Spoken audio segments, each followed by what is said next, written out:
ప్రభువైన యేసుక్రీస్తు పరిశుద్ధమైన నామములో దేవుని పిల్లలకు శుభములు. ప్రియులరా, దేవుని మహాకృపను బట్టి ఆదికాండ ధ్యానాలు కొనసాగుతూ ఉన్నాయి. ఇంతవరకు 30వ అధ్యాయం వరకు వచ్చాము. ప్రియులరా, ఈ వీడియోలో 30వ అధ్యాయానికి సంబంధించినటువంటి ప్రశ్నలకు సమాధానాలను చూద్దాం. మొదటి ప్రశ్న, రాహేలు తన అక్క మీద ఎందుకు అసూయపడినది? రాహేలు తన అక్క మీద ఎందుకు అసూయపడినది? సమాధానం, రాహేలు తాను యాకోబునకు పిల్లలు కనకపోవటము, 2 తన అక్క గర్భవతి అవ్వటము, ఈ 2 కారణాల చేత రాహేలు తాను యాకోబునకు పిల్లలు కనకపోవుట చూచి తన అక్క యందు అసూయపడింది. 2 రాహేలు యాకోబును ఏమని అడిగినది? రాహేలు యాకోబును ఏమని అడిగినది? సమాధానం, నాకు గర్భఫలము నిమ్ము, లేని ఎడల నేను చచ్చెదను అనెను. 3 యాకోబు రాహేలుకు చెప్పినదేమిటి? యాకోబు రాహేలుకు చెప్పినదేమిటి? సమాధానం, నేను నీకు గర్భఫలమును ఇయ్యకపోయిన దేవునికి ప్రతిగా ఉన్నానా అనెను.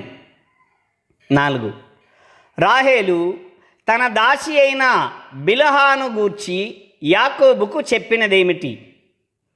రాహేలు తన దాసి అయిన బిల్హాను గూర్చి యాకోబుకు చెప్పినదేమిటి?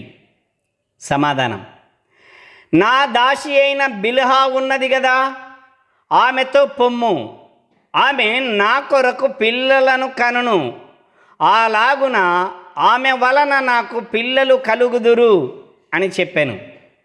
5 బిల్హాకు ఎంతమంది కుమారులు, వారి పేర్లేమిటి? దాసి అయిన బిల్హాకు ఎంతమంది కుమారులు, వారి పేర్లేమిటి?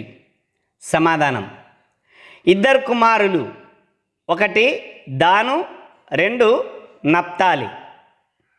6 లేయాకు పుత్రదాత వృక్ష ఫలములను తెచ్చి ఆమెకు ఇచ్చినదెవరు? లేయాకు పుత్రదాత వృక్ష ఫలములను తెచ్చి ఆమెకు ఇచ్చినదెవరు? సమాధానం, గోధుమల కోత కాలములో లేయా పెద్ద కుమారుడైన రూబేను వెళ్ళి పొలములో పుత్రదాత వృక్ష ఫలములను చూచి తన తల్లి అయిన లేయాకు తెచ్చి ఇచ్చెను.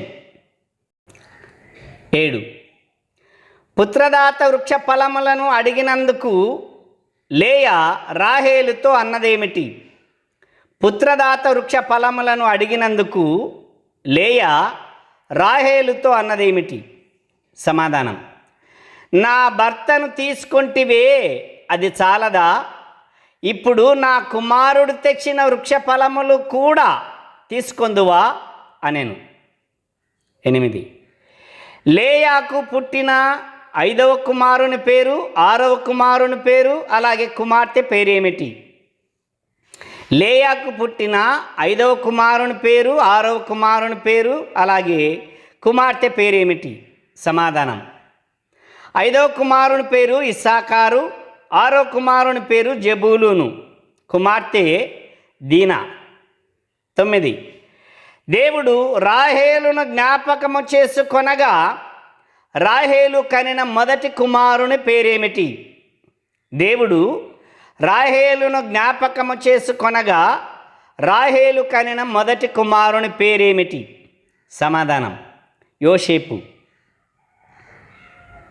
10 రాహేలు యోసేపును కనిన తర్వాత యాకోబు లాబానుతో చెప్పినదేమిటి? రాహేలు యోసేపును కనిన తర్వాత యాకోబు లాబానుతో చెప్పినదేమిటి? సమాధానం, నన్ను పంపివేయుము, నా భార్యలను నా పిల్లలను నాకు అప్పగింపుము, నా చోటికి నా దేశమునకు వెళ్ళేదను అనెను. 11 లాబాను యాకోబుతో చెప్పినదేమిటి? లాబాను యాకోబుతో చెప్పినదేమిటి? సమాధానం: నీ కటాక్షము నా మీద ఉన్న ఎడల నా మాట వినుము. నిన్ను బట్టి యెహోవా నన్ను ఆశీర్వదించెనని శకునము చూచి తెలుసుకొంటిని అని చెప్పాడు. 12. తన జీతమును గూర్చి యాకోబు లాబానుతో చెప్పినదేమిటి? తన జీతమును గూర్చి యాకోబు లాబానుతో చెప్పినదేమిటి? సమాధానం: నేడు నేను నీ మంద అంతటిలో నడచి చూచి పొడలైనను మచ్చలైనను గల ప్రతి గొర్రెను, గొర్రె పిల్లలలో నల్లని ప్రతి దానిని, మేకలలో మచ్చలైనను పొడలైనను గల వాటిని వేరుపరిచెదను. అట్టివి నాకు జీతమగును అని చెప్పాడు. 13. గొర్రెలు మేకలు నల్లవి పొడలు మచ్చలు గల పిల్లలను ఈనునట్లు యాకోబు ఏం చేశాడు? గొర్రెలు మేకలు నల్లవి పొడలు మచ్చలు గల పిల్లలను ఈనునట్లు యాకోబు ఏం చేశాడు?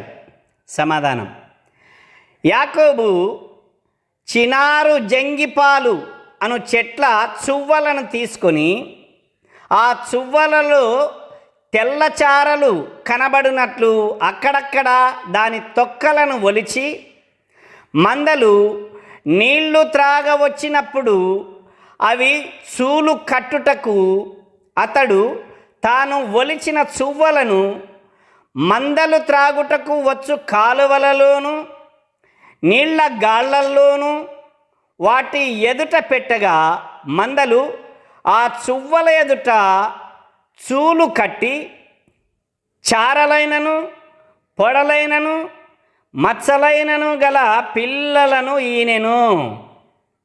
14.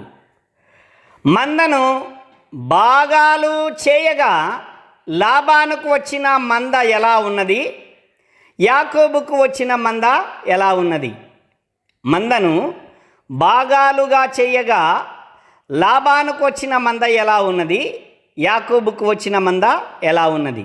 సమాధానం: లాబానుకు వచ్చిన మంద బలహీనమైనవిగా వచ్చాయి, యాకోబుకు బలమైనవిగా వచ్చాయి. ఈ భాగాలలో బలహీనమైనవి లాబానుకు, బలమైనవి యాకోబుకు వచ్చాయి. 15. ఈ అధ్యాయంలో ఎన్ని వచనాలున్నాయి? ఈ అధ్యాయంలో ఎన్ని వచనాలున్నాయి? ఈ అధ్యాయంలో 43 వచనాలున్నాయి. దేవునికి స్తోత్రాలు. ప్రియులారా, ఈ ఆదికాండము 30వ అధ్యాయముకు సంబంధించి ప్రశ్నలకు సమాధానాలను చూచాం కదా. వీటితో పాటు మీరు కూడా ఈ అధ్యాయాన్ని చదివి ధ్యానం చేయండి. మీకు కూడా ప్రశ్నలు వస్తాయి.